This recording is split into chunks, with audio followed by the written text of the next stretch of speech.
5월 가정의 달입니다. 여러분의 가정에 하나님의 풍성한 은총이 있기를 축원합니다. 오늘 설교 본문 제목이 제가 행복은 하나님의 뜻, 행복은 하나님의 뜻입니다. 여러분, 하나님께서는 우리가 행복하게 살기를 소원하십니다. 아버지 하나님께서 이 땅의 자녀들의 삶 속에 정말 행복하게 살았으면 좋겠다. 그것이 하나님의 제일 큰 소원일 겁니다. 왜냐하면 여러분, 예수 믿고 구원 얻었습니다 라고 말하는 것도 죄에 눌려서 불행하게 살던 사람이 예수님 안에서 복을 찾고 행복하게 삶이 바뀌었습니다 하는 내용하고 똑같은 것이거든요. 오늘 시편 128편도 성전에 올라가는 노래라고 하는 부제가 달려 있습니다. 지난 시간에 보았듯이 시편 120편 119편에서는 여호와의 말씀에 대한 이야기를 쓰고 있고 120편에서부터 134편까지의 그 15편의 이야기는 다 성전에 올라가는 노래. 그래서 성전에 올라가면서 그 말씀 안에서 변화되고 하나님의 예배로 나아가는 그런 삶의 축복과 여러 가지 그런 이야기들을 쭉 쓰고 있는 것을 보게 됩니다. 오늘 보면 또 2절에 보면 내가 형통하리로다 쓰고 있고, 또 5절에 보면 여호와께서 시온에서 내게 복을 주실지어다 너는 평생에 예루살렘의 번영을 볼 것이다 이야기하고 있는 것을 보면 뭐라고 그래요? 시온에서 내게 복을 주실 것이다. 시온이 어디예요? 하나님의 임재가 있는 곳, 하나님의 성전이 있는 곳, 성주의 지성소 안에는 여호와의 법궤, 하나님의 말씀이 있는 곳, 그렇죠? 예루살렘 하나님의 도성이라고 말하는 거기에서 번영을 보고 하나님 안에서 복을 누리는 귀한 역사를 이야기하고 있는 겁니다. 하나님을 경외하는 사람들이 받는 복에 관한 이야기를 쓰고 있는 것이죠. 그래서 여호와를 경외하는 사람들이 이런 복을 받을 것이다. 그렇게 1절에 여호와를 경외하며 그의 길을 걷는 자마다 복이 있도다. 이렇게 말씀이 시작되는 거예요. 어떤 사람이 복 있는 사람이냐? 여호와를 경외하는 그 사람이 복이 있다. 어떤 사람이 복이 있느냐? 그의 길을 걷는 자가 복이 있다. 예수님께서 뭐라고 말씀하셨어요? 내가 길이요 진리요 생명이다. 길이요 얘기하잖아요. 그의 길을 걷는 자마다 복이 있다. 여호와의 말씀대로 율법을 따라 하나님 말씀에 순종하면서 그 믿음의 길을 가는 그 사람들이 복이 있는 사람이다. 이렇게 말씀을 출발하는 거예요. 여러분, 인생의 출발이 됐습니까? 성경의 이야기는 사실은 하나님을 어떻게 경외하는가 하는 이야기이기도 하지만 인간이 어떤 존재인가 하는 것에 대한 이야기다. 나는 도대체 누군가? 나는 도대체 어디서부터 왔는가? 창세기 1장에 하나님께서 우리를 창조하셨다. 인간을 창조하셨다. 하나님의 모양, 하나님의 형상을 따라 사람을 지으시고, 그렇죠? 그리고 그에게 복을 주시며, 하나님이 복을 주셨어요.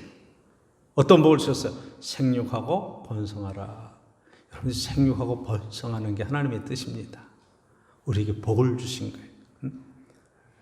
땅에 충만하라. 땅을 정복하라. 이 땅에 하나님이 주신 모든 피조물들 다스려라.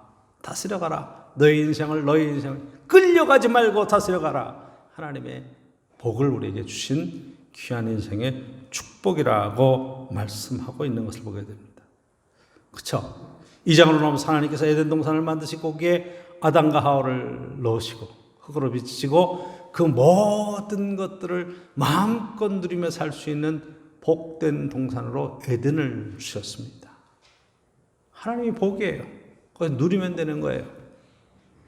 이게 하나님께서 복을 주셨다 이야기하는 거예요. 근데 왜 인생이 복을 못 누립니까? 하나님 말씀대로 살지 않아서 그랬다 이 얘기하는 거잖아요. 그렇죠? 아브라함을 부르시며 복을 주시며 이야기하시죠. 너는 복의 근원이 될 것이다. 너를 통해서 세상의 모든 민족이 복을 받게 될 것이다. 너는 축복의 통로야. 이 이야기는 하나님께서 우리를 택하시고 복을 주시며 세상의 모든 사람의 복을 끼치는 귀한 존재로 살게 하셨다고 선언하는 것입니다. 여러분, 이 귀한 복을 저와 여러분들이 함께 주 안에서 누릴 수 있기를 축원합니다. 여호와의 말씀을 따라 사는 것, 여호와를 경외하며 그의 길을 걷는 자마다 복이 있도다. 이렇게 얘기하시는 거예요. 2절 보십시오. 내가 내 손이 수고한 대로 먹을 것이라 내가 복되고 형통하리로다. 그렇게 쓰고 있죠. 내가 수고한 대로 먹을 것이다. 아무리 수고해도 얻을 게 없어. 그럼 헛수고라고 그러죠. 괜히 헛힘 쓴 거예요. 헛수고한 거예요. 그 비참한 인생이 되는 겁니다. 한 달 내내 가서 일을 했는데 월급을 안 줘. 헛수고한 거예요. 그렇죠? 열심히 정성을 쏟았는데 하나도 결실을 못 거뒀어. 그러면 헛수고하는 거예요. 인생이 헛수고하는 인생만큼 비참한 게 없습니다. 그렇죠? 우리는 그러면 내가 수고하지 않은 걸 먹는다. 그럼 축복이라고 자꾸만 생각을 해요. 근데 여러분 그렇지 않습니다. 불한당이라고 있죠. 불한당. 땀 흘리지 않고 남의 거 노력한 걸 뜯어 먹는 사람을 불한당이라고 하는 거예요. 좋은 표현이 절대로 아닙니다. 내가 수고한 대로 먹는다. 굉장히 중요한 이야기예요. 그렇죠? 하나님께서는 우리에게 말씀하시기를 내 손이 수고한 대로 먹을 것이라. 내가 복되고 형통하리로다. 이 귀한 은총이 저와 여러분의 인생 속에 하나님의 축복으로 꼭 함께하는 은혜가 있기를 간절히 축원합니다.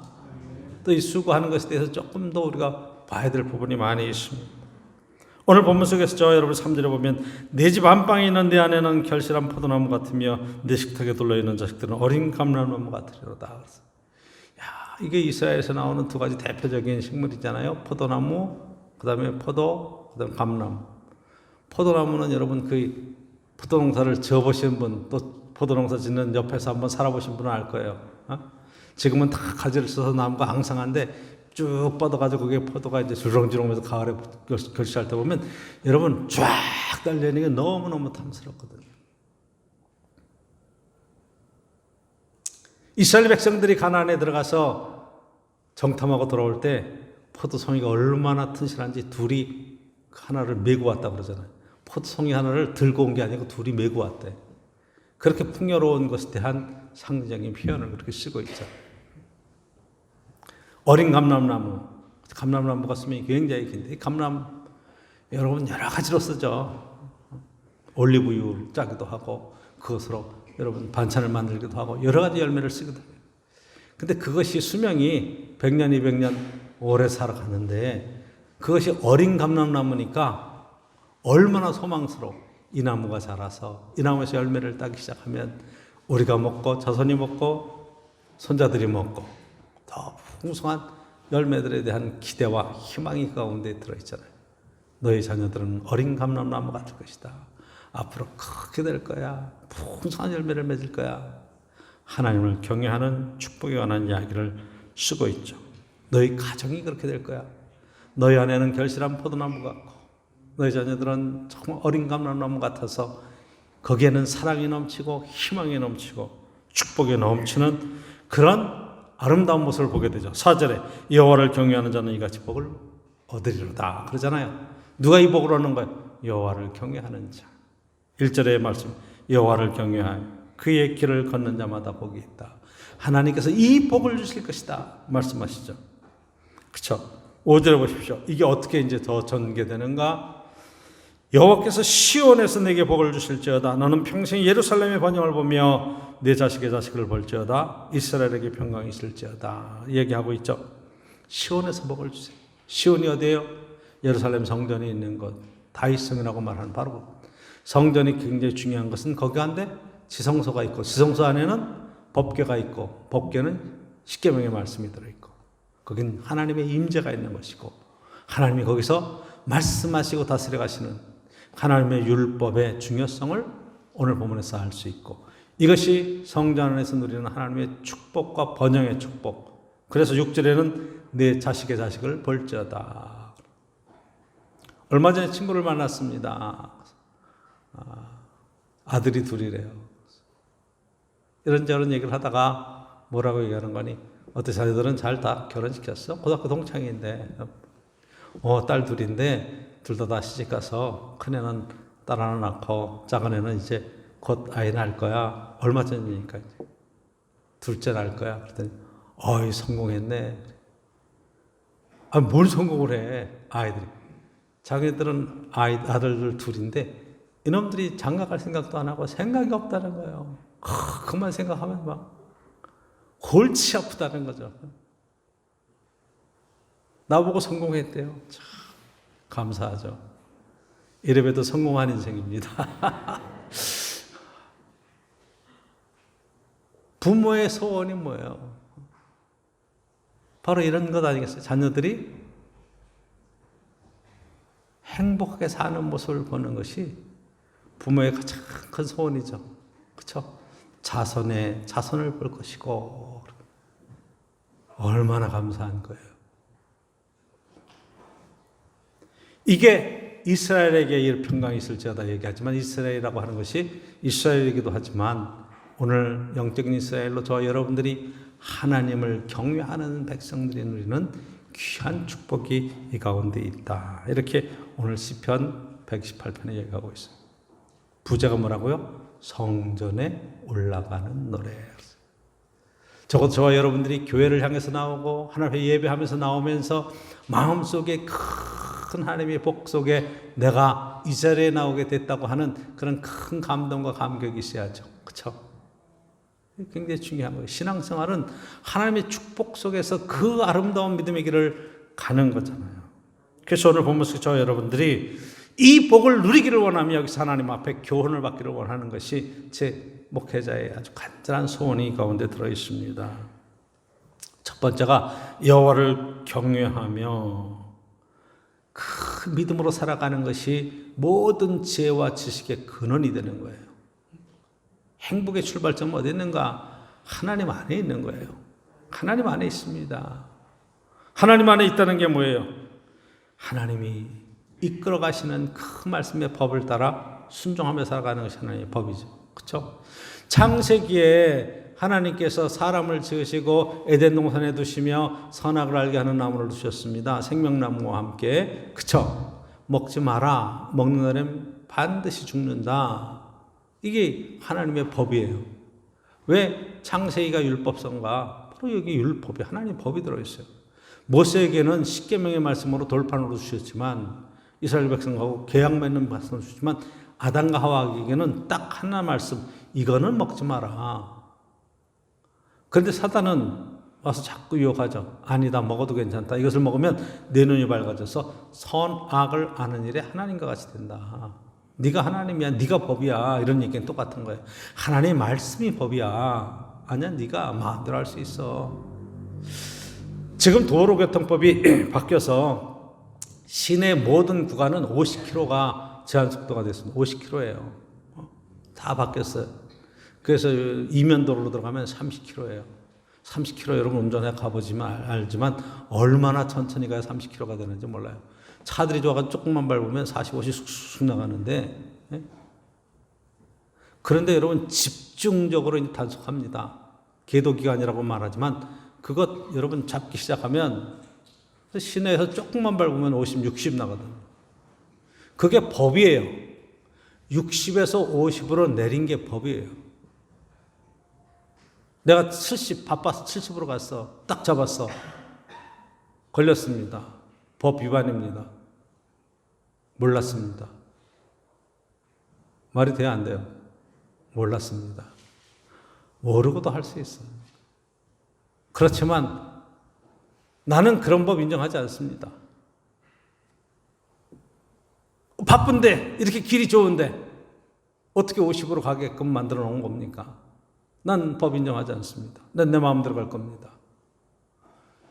말이 되겠어요?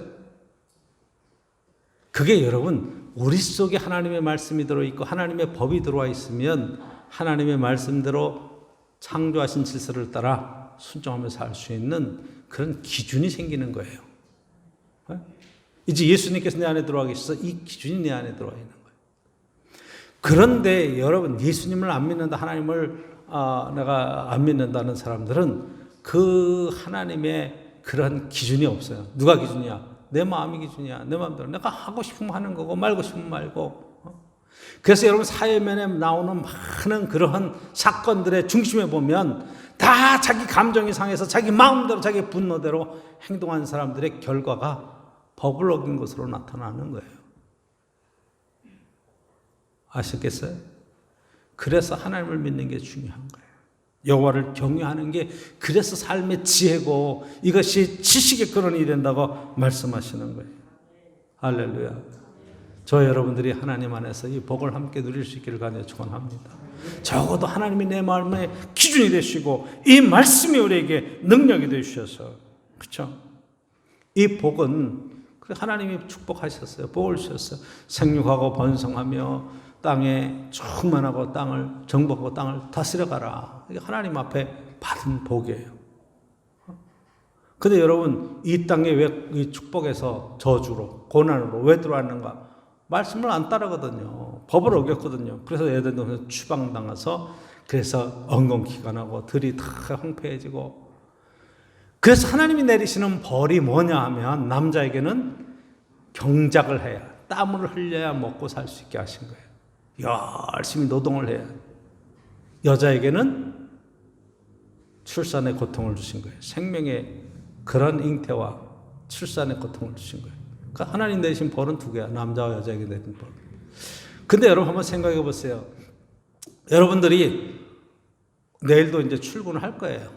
그렇죠? 일터가 있어서 일하러 가요. 일하는 게 고통스러울 수도 있어요.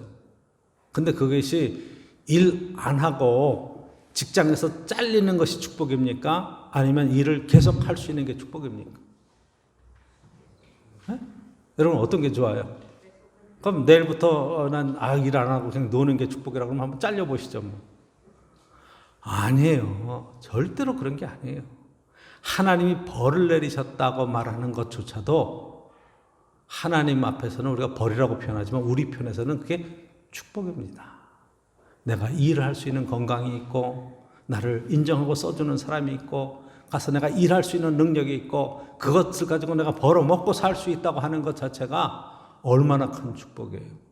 그리고 그 안에 여러분들이 조금만 더 열심을 하면 이 일을 통해서 그 다음 단계를 계획하고 희망을 갖고 나갈 수 있는 역사들이 있다면 얼마나 그게 큰 디딤돌이 되고 위로가 됩니까? 일할 수 있는 것이 축복이에요. 자, 두 번째 한번 생각해 보세요. 여자가 출산의 고통을 갖고 생명을 생산하는 것이 저주면 우리나라는 축복받은 나라예요, 세계에서. 왜? 출산율이 제일 적으니까. 그런데 이렇게 가면요, 여러분 지금 1.3 몇인데 이 100명이 쌍이 결혼을 해서 200명이 나면 200명을 낳아야 그게 그 다음 세대로 이어지는데 지금 130명 정도뿐이 안 나는 거예요. 그러면 다음 세대 가면 인구가 줄겠죠. 다음 세대 가면 또 줄겠죠. 한 두 세대, 세 세대만 가면 인구가 5천만에서 3천만으로 3천만에서 2천만으로 줄어드는 거예요. 이 심각한 거죠. 하나님의 축복 속에 생육하고 번성하라 그랬는데 번성하지 아니하고 다 축소되고 쪼그라들고 자손들이 문제가 이렇게 생기는. 중국도 지금 그 한자녀 낳기 운동을 해가지고 인구가 딱 정체가 돼서 이제 줄어들기 시작합니다. 인도는 그 정책을 안 썼어요. 인도의 인구가 중국을 초월한다는 얘기가 곧 나와요. 중국도 다음 세대 가면 절반으로 들어가요. 13억에서 10억 밑으로 떨어질 수 있는 가능성이 큰 거예요. 왜? 하나님의 축복을 우리가 다산의 축복을 막았잖아요. 둘도 많다, 하나만 낳자. 그 인간의 방법을 쓴 것 자체가 어떻게 생각해요? 아이 목사님 모르는 소리 하지 마십시오. 요즘 아이 하나 낳아서 기르는데 돈이 얼마가 드는데. 왜 여러분 하나님 안에서의 이런 축복된 자리에 세워질 수 있는 놀라운 은혜에 대한 이야기를 다 빼는 거예요. 내가 기르겠다. 내가 이 아이를 어떻게 만들겠다. 라고 하는 생각 자체가 얼마나 큰 불신앙적인 생각인가. 내가 수고한 대로 먹을 것이라 내가 복되고 형통하리로다. 그렇게 말씀하잖아요. 이 복은 아브라함에게 주시고, 그렇죠. 생육하고 번성의 축복을 아브라함이 하나님, 이삭이 하나님, 야곱의 하나님으로 불리면서 그 가문이 쭉 번성하면서 세계에서 복의 근원이 되고 하나님 말씀 속에서 받는 축복의 통로로서 삶을 살게 하시는 놀라운 은혜가 이 가운데 들어있잖아요. 이 복은 예수님께로도 연결돼서, 그렇죠. 팔복의 얘기를 하면서 이 복된 인생이 우리의 세상적인 가치관에서의 복과 성경에서 말씀하시는 하나님의 복에 얼마나 차이가 있는가 하는 것들을 정확하게 짚죠. 그렇죠? 이 복은 여러분 외적으로 누리는 축복도 있어요. 근데 건강하고 부요하고 장수하고 그 삶의 모든 권력을 가지고 누릴 수 있는 그 세상에서 축구하는 가치의 기준이 있어요. 근데 예수님께서 팔복을 이야기하실 때 그 가치 기준이 정반대로 이제 내면과 하나님과의 관계 속으로 바뀌어지는 거예요. 내 안에서 누리는 복이 있어요.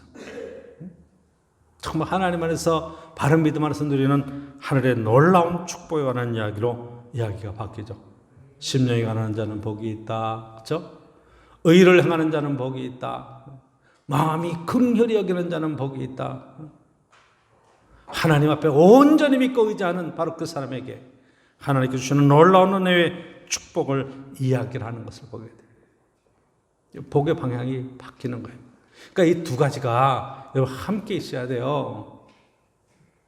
그렇죠? 근데 뭐가 먼저예요? 하나님을 경외하는 것, 하나님 말씀 가운데 세워지는 것, 여기에서 누리는 축복이 분명히 있다고 말씀하고 있습니다. 저는 이 5월 달에 이 말씀을 통해서 여러분 3절에 있는 말씀처럼 두 번째, 내 집 안방에 있는 내 아내는 결실한 포도나무 같으며 내 식탁에 둘러있는 자식들은 어린 감람나무 같으리로다. 이 복이 가정의 복으로 함께 임할 수 있기를 간절히 축원합니다. 여러분 옆에 있는 아내를 보면서 당신은 포도열매 같아, 포도나무 같아, 토동통하고 참 좋아. 아이들을 보면서는 감람나무 같아, 너에게 희망이 있어. 이 가정에 복이 있는 가정이다. 이렇게 말씀하고 있어요. 여러분, 가장 중요한 것이 어떤 것이냐. 바깥에서 많이 힘들고 어렵고 그런 시달리가 들어왔어도 가정 안에서는 정말로 평화가 있어야 돼요. 거긴 정말 행복이 있어야 돼요. 모든 수고와 모든 짐들을 다 벗어놓고 내려놓고. 여러분 이렇게 외출을 할 때는 다 갖춰 입죠. 정장으로 갖춰 입죠. 이 집에서도 다 정장 입고 넥타이 메고 있는 분 계세요? 아니죠. 집에 가면 다 무장해제죠. 다 풀어놓죠. 다 걸어놓죠. 그건 뭐예요? 몸이 쉼을 얻는 것이고 마음도 긴장을 다 내려놓는 것이 정말로 가정이 돼야 되잖아요. 그렇죠? 이게 중요한 이야기예요. 가정에는 쉼이 있어야 돼요. 바깥에는 막 비바람이 불고 폭풍이 친다고 해도 가정 안에 둥지 안에는 정말로 따뜻함과 쉼이 있고 안식이 있는 장소가 돼야 돼요. 그래서 바깥에서 속상한 일이 있다고 하더라도 집에 들어오면 바깥에 있는 모든 근심과 걱정이 다 흔들어지고 집안에서 참 쉼이 있고 하나님의 위로를 경험할 수 있는 그런 귀한 가정을 회복하는 것이 정말 귀한 거예요. 미련한 사람은 바깥의 이야기를 끌고 들어와서 집에서 들볶아요. 집에서도 평안을 다 깨버려. 제일 어리석은 거예요. 어떤 사람은 집안의 평화를 누리지 못하고 바깥의 문제를 갖고 그걸 갖고 들어와서 어려움을 겪게 해요. 서로를 원망하고 서로를 탓하고. 하나님께서 우리에게 만들어주신 최초의 가장 귀한 모임이 있다면 가정입니다. 아담과 하와를 만드시고 둘이 짝을 지어서 이는 내 뼈 중에 뼈요 내 살 중에 살이라 내가 남자에게서 나왔은지 여자라 하리라 말씀하시는 그 놀라운 은혜의 그런 가정의 축복이 오늘 본문 가운데 들어있는 것을 보게 돼요. 어떤 화가가 정말 하나님을 경외하면서 믿음, 소망, 사랑 이것을 한번 그림으로 표현해 보려고 막 애를 썼습니다. 믿음을 어떻게 표현하면 될까? 소망을 어떻게 표현할까? 사랑을 어떻게 표현하면 될까? 그리고 막 길을 다녔는데 세상에 어디에 가도 믿음, 소망, 사랑을 상징적으로 표현해서 그려낼 수 있는 그림이 아무것도 없었다는 거예요. 그죠? 세상 속에서 무슨 믿음, 소망, 사랑을 찾습니다. 그러다가 돌고 지치고 힘들어서 가정에 쑥 들어와서 보는 순간에 놀라운 광경을 믿음, 소망, 사랑이 그 가정에, 자기 가정 속에 있는 거예요. 부인이 쭉 튀어나오면서 여보 힘들었지? 자기에 대한 믿음과 사랑인 것 같아요. 아이들이 아빠 왔어요. 나오는데 보니까 거기에 아이들에 대한 소망이 넘치는, 서로 존중하고 사랑하는 사랑의 공동체를, 가정을 바라보면서 세상에 믿음, 소망, 사랑을 찾아서 그렇게 헤맸는데 가정 안에 있구나 이것이. 우리 가정에는 믿음, 소망, 사랑이 있구나. 오늘 본문에 내 안방에 있는 내 안에는 결실한 포도나무 같으며 내 식탁에 둘러앉은 자식들은 어린 감람나무 같구나. 여기가 바로 믿음이 있고 소망이 있고 사랑이 있는 아름다운 가정의 모습이 아니겠습니까? 이 회복돼야 되죠. 이 가정의 축복을 누가 주십니까? 하나님께서 만들어 주시는 거예요. 하나님 안에서 이것을 누리는 겁니다. 그렇죠? 그 가정에 죄가 들어오면 이 심각한 문제가 생겨요. 하나님께서 아담아, 내가 너가 먹지 말라는 그 선악과를 먹었느냐? 왜 먹었느냐 물어봤더니 아담이 하는 대답이 뭐라 그래요? 하나님께서 만들어주신 저 여자가 내게 줘서 먹었습니다. 그런 거예요. 이게 참 비난의 이야기가 하나님을 향한 거예요. 하나님이 만들어주셔서, 하나님이 저 여자를 안 만들어주셨으면 내가 안 먹었을 텐데. 그쵸? 저 여자. 이 내 뼈 중에 뼈요, 살 중에 살이라고 말했던 그 사랑했던 그 여자를 향해서 저 여자라고 얘기하는 거예요. 그게 죄의 결과예요. 하나님, 내가 잘못했습니다. 내가 하나님 말씀을 어기고 내가 먹었습니다. 저 여자는 죄가 없습니다. 이렇게 나갔어야 그게 맞는 이야기인데, 여자에게 묻습니다. 너는 왜 내가 먹지 말라는 걸 먹었느냐? 그랬더니 뱀이 유혹해서 먹었습니다. 얘기하죠. 내가 잘못했습니다. 제가 하나님 말씀을 제대로 깨닫지 못했습니다. 그렇게 얘기하지 않아요. 핑계를 대는 거예요. 원망을 하는 거예요.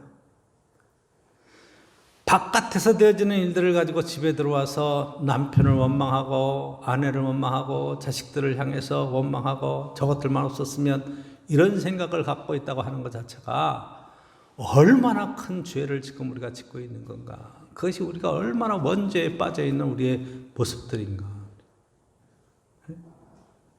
너무 잘 표현하고 있죠. 되는 집안은 서로의 허물을 덮어줍니다. 그리고 서로 감사 안아줍니다. 서로 위로합니다. 그리고 가정의 행복을 회복합니다. 가정에서의 행복은 절대로 깨면 안 되는. 그런데 불행한 가정일수록 이게 사랑으로 덮지를 못해요. 감싸지를 못해요. 원망하고 그리고 질책하고 핑계를 대고 저주합니다.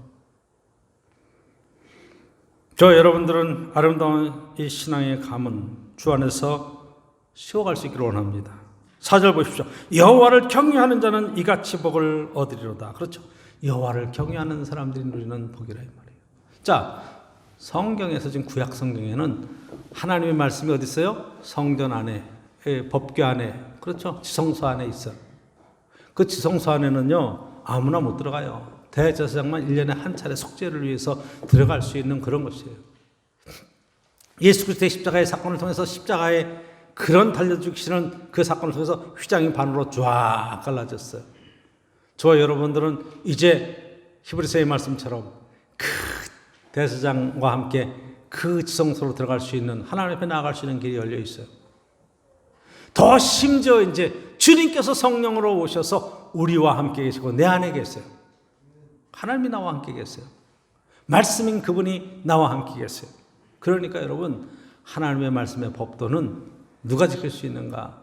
하나님을 경외하는 자, 예배를 드리는 자의 차원이 아니라 이제는 나와 함께 동행하는 복된 은혜의 삶으로의 축복이 우리에게 있는 거예요.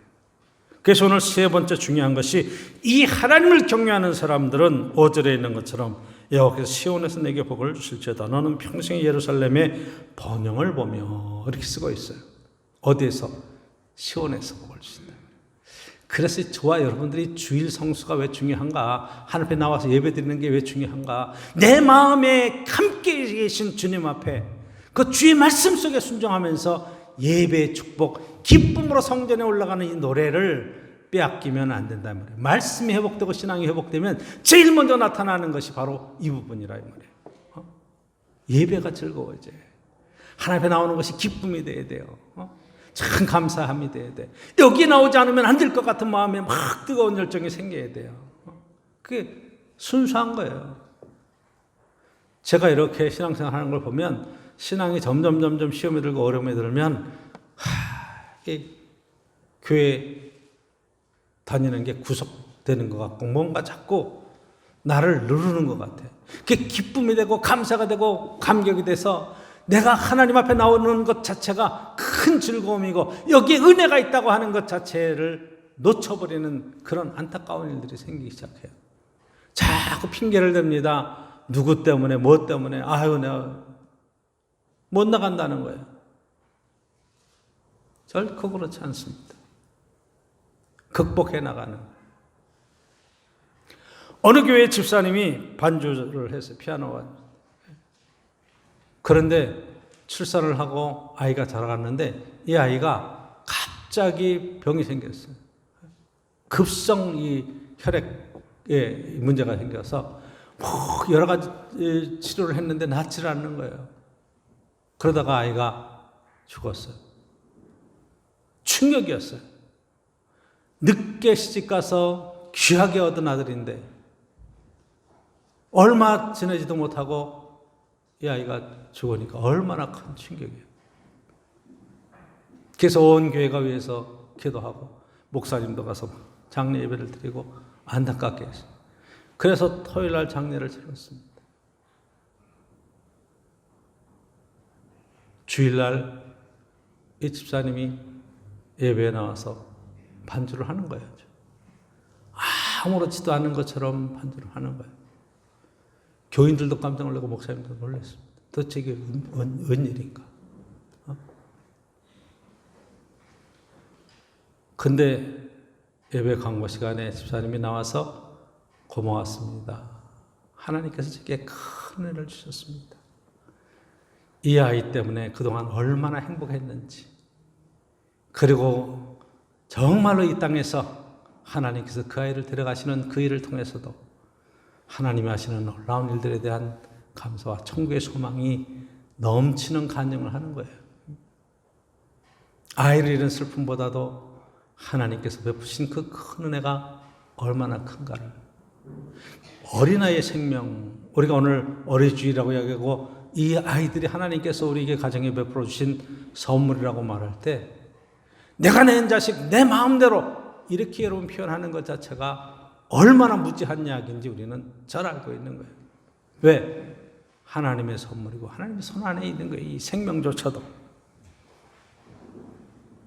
그래서 예배 가운데 여러분 자녀들을 키워가는 게 중요한 거예요. 어렵고 힘들더라도 하나님 말씀 가운데 아이들을 양육하려고 애를 쓰고, 그렇죠? 믿음으로 세워보려고 애를 쓰는 것 속에서 여호와께서 시온에서 내게 복을 주실지어다. 내 평생의 예루살렘의 번성을 보며 하나님께서 번성의 축복과 위로하심을 여러분들이 함께 보고 누려갈 수 있기를 주의 이름으로 간절히 축원합니다. 그래서 6절에 뭐라고 써요? 내 자식의 자식을 볼지어다. 이스라엘에게 평강이 있을지어다. 그래요. 자식의 자식을 볼지어다. 이게 축복이라니까요. 자녀들의 번성함을 보는 것, 생명의 축복을 함께 누리는 것, 복이에요. 나이가 들면서 더 그런 걸 느끼는 겁니다. 여러분들이 그러잖아요. 자녀들이 잘 되는 것. 내 인생은 내가 하나님의 축복 속에 조금도 부끄러움이 없이 정말 하나님의 축복 속에 모든 것들을 다 누리고 잘 살았어요. 난 잘 살았어. 근데 내 자녀들 속에는 그 믿음이 없어요. 내가 그것을 신앙으로 물려주지 못했어. 그래서 얘네들이 신앙생활 제대로 안 해. 그럼 여러분 그 하나님 앞에 갔을 때 내 인생 속에 하나님의 축복 속에 받고 누린 모든 삶의 축복이 뭐가 그렇게 간증거리가 되겠어? 하나님께서 우리에게 물으실 거 아닙니까? 내 자녀들은 어디에 있느냐 물어보실 거 아니에요. 그때 저와 여러분들이 뭐라고 얘기하겠어요? 그래서 신앙생활은 자녀들에게 정말로 믿음의 가장 좋은 유산들을 물려주는 건데 그것이 하나님 안에서 저와 여러분들이 믿음의 본을 보인다. 굉장히 중요한 거예요. 신앙의 본, 믿음의 본을 보이면서 자식의 자식을 볼지어다. 뭐 다들 여러분 느끼는 거겠지만 자녀들을 낳아서 기를 때에는 젊어서 그때는 어려서 정신없이 길렀어. 근데 이제 아이들이 시집가고 장가가면서 손자, 손녀들을 볼 때에는 조금 더 다른 감정과 그런 감동이 있죠. 그쵸? 다른 감정이 느껴져요. 얼마나 귀여운지, 얼마나 사랑스러운지. 신앙으로 아이들을 길러간다. 굉장히 귀한 거예요. 믿음 안에서, 말씀 안에서 이 아이들이 정말로 하나님의 축복 속에 세워질 수 있는 이 복을 누리는 것, 이것보다 귀한 것은 없어요. 예수님께서도 아이들이 내게 오는 것을 막지 마라. 얘기하는 예수님도 아이들에게 그 어려서부터 생명의 말씀을. 자, 여러분들이 시편의 말씀을 볼 때 시편 1편에 복이 있는 사람은 오직 주의 말씀을 즐거워하여 그 말씀을 주야로 묵상하는 거다 이러죠. 어려서부터 이스라엘 백성들의 교육 방법은 다른 게 아니에요. 여러분 모세오경이라고 말하는 창세기, 출애굽기, 레위기, 민수기, 신명기 말씀을 외우는 거예요. 특히 레위기를 제일 먼저 한다고 그래요. 레위기 뭐야? 제사법이죠. 성별법이죠. 어떻게 세상 속에서 깨끗한 삶을 살아가는가 하는 거예요. 이건 제사법이에요. 제사는 누가 드리는 거예요? 제사장이 드리는 거예요. 근데 여러분 놀라운 거예요 이게. 고대에 여러분 제사장은 왕과 제사장이 동일한 권력 선상에 있는 거예요. 제정일치 시대니까 제사 그걸 주장하는 사람은 여러분 이건 비밀이에요. 특별한 신의 은총을 받은 사람이 하는 거예요. 그러니까 아무나 못하게 돼 있어요. 근데 레위기의 모든 제사를 누가 외운다고요? 이스라엘 백성 모두가 외우는 백성들 모두가 다 제사장이에요. 그래서 너희들은 제사장, 왕 같은 제사장이라고 얘기할 때 제사장이라는 거예요. 여러분 지금 목사가 예배를 인도하지만 초대교회에서 보면 목사만 인도한 게 아니에요. 사실은. 그렇죠? 스데반 집사부터 시작해가지고 빌립 집사부터 시작해가지고 쭉 보면 초대교회의 영적인 지도자들은 다 예배 가운데 사역의 주인공들이었어요. 우리 권사님들도 집사님들도 기회가 되면 하나님의 말씀을 어디서든지 증명하고 증거할 수 있고 설교할 수 있는 그런 능력들이 있었어요. 왜? 그건 신앙 간증이고 하나님의 말씀을 늘 묵상하니까 해야 될 말씀이 속에서 가득 차 있는 거예요. 근데 요즘 저희들은 어떻습니까? 주일날 와서 설교 한번 듣는 것으로 마치신다면 얼마나 슬픈 일이에요. 이 말씀을 읽고 이 말씀을 묵상하고 주야로 묵상하고 유튜브에 설교가 계속 올라가잖아요. 그렇죠? 여러분 듣고 또 들어도 상관없어요. 기회가 될 대로 말씀을 또 듣고 묵상하고 그래서 자녀들에게 신앙의 전통을 물려줄 수 있고 하나님 말씀대로 여러분들이 형통한 가정 그렇죠. 평강의 아름다운 믿음의 가정들 에덴 동산이 회복되는 에덴의 귀한 가족들이 주의 은혜 가운데 이루어지는 축복과 귀한 역사가 꼭 함께 있기를 간절히 축원합니다.